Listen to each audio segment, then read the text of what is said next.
Welcome to मालूमात centre. आज के इस एपिसोड में हम बात करेंगे जवाहर नवोदय विद्यालय के एडमिशन और उसके फैसिलिटीज़ के बारे में। Jawahar Navodaya Vidyalaya government of India ministry of education की तरफ से एन ऑटोनोमस बॉडी है, जिसमें जो भी बच्चे एडमिशन लेते हैं इसमें क्लास 6 से लेकर 12 तक का पूरा एजुकेशन फ्री होता है। देखिए, मालूमात सेंटर पे आरटी राइट टू एजुकेशन का एक वीडियो भी मैंने अपलोड किया है, जिसमें स्टैंडर्ड 1 से लेके 8 तक आप अपने नज़दीकी किसी भी स्कूल में फ्री में एडमिशन ले सकते हैं, जिसमें स्टैंडर्ड 1 से लेके स्टैंडर्ड 8 तक का एडमिशन फ्री होता है। लेकिन जवाहर नवोदय विद्यालय में स्टैंडर्ड 6 से लेके 12 तक का पूरा एडमिशन फ्री होता है। सबसे खास बात कि जितने भी Jawahar Navodaya Vidyalaya all over India में हैं, एक सिर्फ तमिलनाडु को छोड़ेंगे तो सभी स्टेट में हर जिले में एक इसके यूनिट होती है, और आपको जिस डिस्ट्रिक्ट में आप रहते हैं उसी डिस्ट्रिक्ट के जवाहर नवोदय विद्यालय में आपको एडमिशन मिल सकता है। सबसे जरूरी बात कि ये सीबीएसई बोर्ड से चलते हैं। मतलब सीबीएसई बोर्ड जो है एक ऐसा बोर्ड है, एक तो हम स्टेट बोर्ड होता है जिसमें हम स्टेट बोर्ड में जो एजुकेशन हासिल करते हैं, दूसरा उससे बेहतर अगर कहा जाए तो सीबीएसई बोर्ड जिसमें मैथ्स और साइंस पे फोकस किया जाता है। जेई नीट वगैरह के जो भी एग्जाम्स होते हैं, कॉम्पिटिटिव एग्जाम्स होते हैं, उसके लिए सीबीएसई पैटर्न बहुत अच्छा होता है। लेकिन दूसरी ज़रूरी और अच्छी बात है कि 75% रिजर्वेशन जो होता है इन स्कूल्स में वो रूरल एरिया के रहता है। मतलब देहाती इलाका जो होता है, देहाती इलाका के मेरिट स्टूडेंट जो होते हैं, मेरिटियस स्टूडेंट, उनके लिए 75% रिजर्वेशन इसमें होता है। अब इसका सिलेक्शन क्राइटेरिया किस बिना पर होता है कि मान लीजिए आपका बच्चा 5th क्लास में पढ़ रहा है, या अर्बन एरिया में पढ़ रहा है या रूरल एरिया में पढ़ रहा है, तो 5th क्लास में जब आपका बच्चा है तो उसी वक्त ये इसके लिए आपने रजिस्ट्रेशन करना है। जैसे 2022-23 के लिए रजिस्ट्रेशन की लास्ट डेट जो है 31 जनवरी रखी गई है, तो 31 जनवरी तक आपने इसमें रजिस्ट्रेशन करना है। उसके बाद में उसकी एक एग्ज़ाम होती है जो अप्रैल में होगी, उसकी डिटेल्स की चर्चा हम बाद में करेंगे। लेकिन आपको फ्री क्या क्या मिलता है, देखिए सबसे पहले तो टोटल 6 स्टैंडर्ड से लेके 12 स्टैंडर्ड तक का एजुकेशन फ्री होता है। अब इसमें एडमिशन जो होता है, जैसे मैंने पहले बताया, क्लास स्टैंडर्ड 6 से होता है, लेकिन क्लास 9th और क्लास 11th के लिए लैटरल एंट्री भी रखी हुई है कि डायरेक्ट एंट्री भी हो सकती है, उसका एक क्राइटेरिया अलग होता है। तो इसमें जब आप एंट्री करते हैं, जैसे मैंने कहा कि आप पहले रजिस्ट्रेशन करेंगे, उसके बाद में अप्रैल महीने में आपकी एक एग्ज़ाम होती है, टेस्ट होती है। वो टेस्ट जब पास होते हैं तो उसमें मेरिट के हिसाब से सिलेक्शन होता है।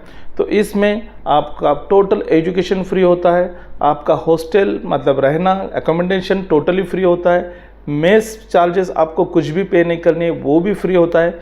स्टेशनरी मतलब बुक्स, नोटबुक्स, पेन, पेंसिल, हर चीज़ आपको फ्री मिलती है। कंप्यूटर एजुकेशन फ्री मिलता है। इसी के साथ में आपके यूनिफॉर्म से लेके ट्रैवलिंग तक भी फ्री होता है। ये सब चीज़ें फ्री होती है।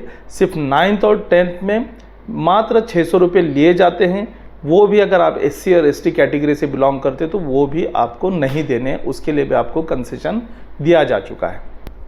इसकी जो एग्ज़ाम होती है वो टोटल 22 लैंग्वेजेस में एग्ज़ाम होती है। मान लीजिए कि 22 लैंग्वेजेस, हिंदी, मराठी, उर्दू, कन्नड़, गुजराती, तमिल, केरला, जो भी लैंग्वेजेस ऑल ओवर इंडिया में ज़्यादा चलते हैं, तो ऐसे 22 लैंग्वेजेस है जिसमें एग्ज़ाम होती है।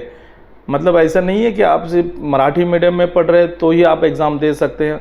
अगर आप उर्दू मीडियम में पढ़ रहे हैं तो उर्दू के स्टूडेंट्स भी उर्दू मीडियम में एग्ज़ाम दे सकते हैं। ये किसकी बात कर रहा हूँ, अगर आपको क्लास 6 में एडमिशन लेना है। अगर आप क्लास 9th या क्लास 11th में एडमिशन लेना है तो उस वक्त सिर्फ इंग्लिश या हिंदी, ये 2 ही लैंग्वेज में एग्ज़ाम होती है। अब इसके एलिजिबिलिटी क्राइटेरिया के बारे में अगर हम देखेंगे तो इसमें एलिजिबिलिटी क्राइटेरिया इतना ही है कि जिस डिस्ट्रिक्ट के स्कूल में आप एडमिशन लेना चाहते हैं, आप उस डिस्ट्रिक्ट के रेसिडेंशियल प्रूफ प्रोवाइड आपने करने हैं। मतलब आपका डोमाइसल उसी डिस्ट्रिक्ट का होना चाहिए, आपके पेरेंट्स का भी उसी डिस्ट्रिक्ट का होना चाहिए।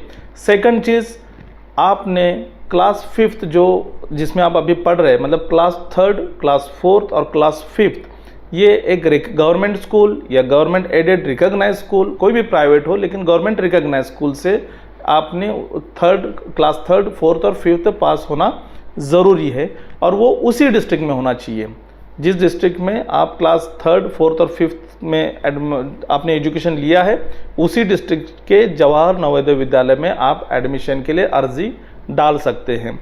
अब इसमें एक चीज़ आ जाती है कि रूरल एरिया और अर्बन एरिया। अगर आपने रूरल एरिया में पढ़ाई की 3rd में 4th में और 5th में आप अर्बन एरिया में आ गए, मोस्टली होता है ना देहातों में, गांव में क्लास 4 तक ही एजुकेशन होता है, 5th क्लास से आप सिटी में चले आते हैं। अगर आप सिटी में अर्बन एरिया में आपने एक दिन भी एडमिशन लिया हो तो आप अर्बन कैटेगरी में ही माने जाएंगे। आपको रिजर्वेशन जो रूरल का है वो नहीं मिलेगा। तो आपको रूरल एरिया का रिजर्वेशन जो है, मतलब पूरे जो सीट्स है उसमें के 75% सीट्स ये रूरल एरिया से सिलेक्ट किए जाते हैं, अदर फिर अर्बन और रूरल सबको मिलाकर होते हैं। सेंट्रल गवर्नमेंट का जो रिजर्वेशन का क्राइटेरिया है, जो SC ST NT OBC, obviously ये जैसे कि वैसे लागू होगा, लेकिन सिलेक्शन जो होता है वो प्योरली मेरिट बेस होता है। जवाहर नवोदय विद्यालय के में पढ़ाई का मियार जो होता है, क्वालिटी एजुकेशन, उसके बारे में कुछ बताने की ज़रूरत नहीं। हम सब जानते हैं कि जवाहर नवोदय विद्यालय बेस्ट स्कूल्स है ऑल ओवर इंडिया में और इसमें एडमिशन बहुत मुश्किल से मिलता है, लेकिन बहुत सारे लोगों को इसके बारे में पता ही नहीं होता है, जबकि उनके बच्चे टैलेंटेड हैं, होशियार हैं और उन्हें जो उनके पेरेंट्स को पता नहीं होने की वजह से वो एक बहुत ही अच्छी अपॉर्चुनिटी मिस करते हैं। इन बच्चों को 12th तक का एजुकेशन, क्वालिटी एजुकेशन मिलता है, उसी के साथ में स्पोर्ट्स, अलग अलग तरह के स्पोर्ट्स में भी उनको एक अच्छा खासा ट्रेन किया जाता है। फिज़िकल एजुकेशन हो, कंप्यूटर एजुकेशन हो, लैंग्वेज कमांड हो, स्पोकन इंग्लिश हो, बहुत सारी चीज़ें हो, रिसर्च एंड एनालिसिस से लेके एक अलग ही कैटेगरी के स्कूल्स है। और मैं चाहूँगा कि अगर आपका बच्चा एक टैलेंटेड है तो आप इस अपॉर्चुनिटी को मिस ना करें। 31 जनवरी तक ये वेबसाइट है जवाहर नवोदय विद्यालय की। इस वेबसाइट पर जाइए, यहाँ पर पूरा आप एलिजिबिलिटी क्राइटेरिया देख सकते हैं। जैसे कि मैं आपको दिखाना चाहूँगा, ये अगर आप ओपन करते हैं तो ये वेबसाइट है। इस वेबसाइट पे जवाहर नवोदय विद्यालय का पूरा डिटेल लिखा हुआ है कि यहाँ पर आप होम पेज पर भी जाएंगे तो एडमिशन है, जिसमें एनरोलमेंट पॉलिसी दी हुई जाती है।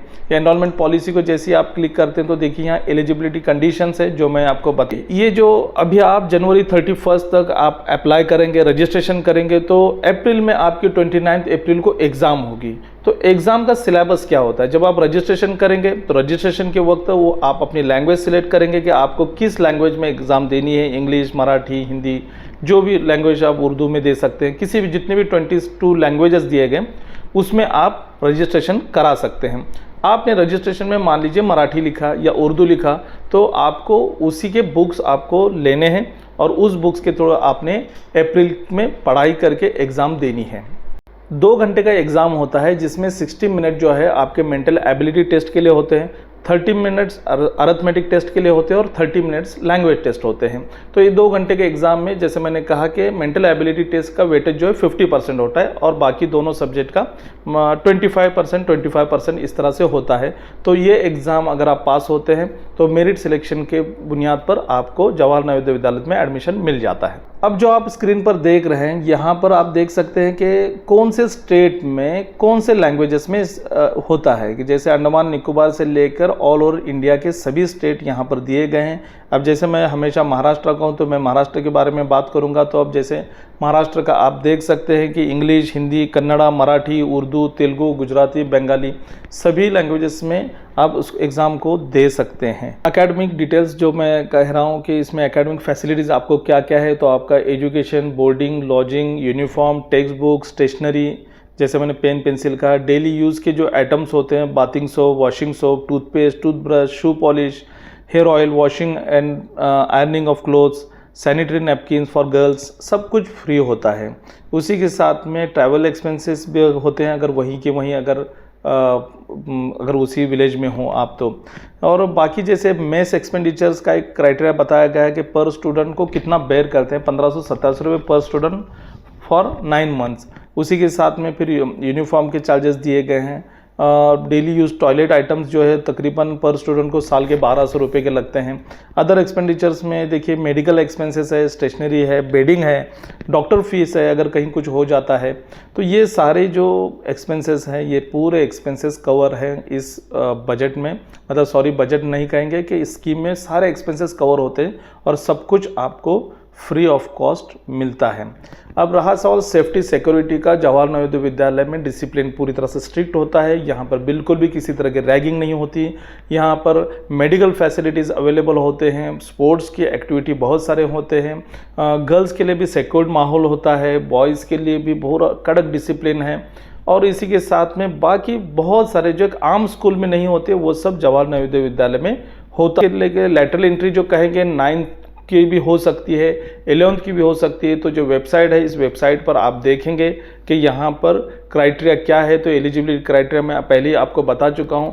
तो मैं सभी से अपील करूँगा कि आप जवाहर नवोदय विद्यालय में एडमिशन अपने बच्चों का, अगर आपका बच्चा टैलेंटेड है तो ज़रूर लें।